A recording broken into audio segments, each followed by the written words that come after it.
The most direct impact of our changing climate that I've seen and that I'm really passionate about trying to affect is the loss of species, is the loss of animals and reptiles and birds, because the habitat they live in is disappearing and changing quickly.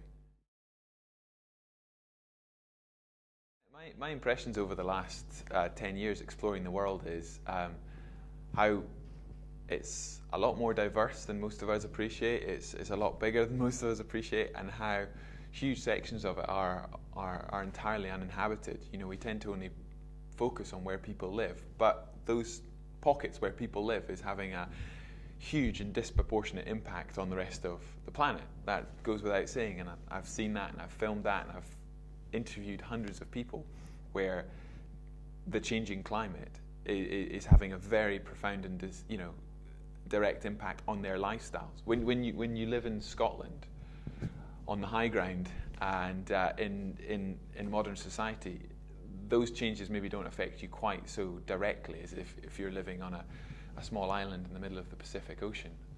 So it's been a real education for me, and the real privilege in my job is sharing those stories with millions of people, and I hope that is a story worth telling. That makes people change their ideas and hopefully change their habits, their lifestyle.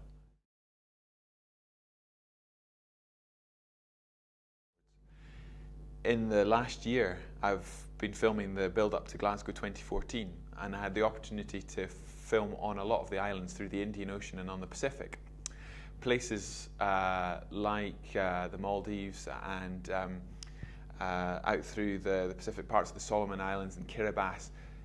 The parts of those sandy and coral atolls are subsiding into the sea, and there's discussions whether those islands are changing because of changing water levels or because of the structure within the islands literally disintegrating back into the sea. But the effect is the loss of land, the loss of a place for people to live, and there's a serious conversation about whether Kiribati will be there for the next generation at all. So yes, I've seen firsthand the impact of how the world is changing very, very quickly.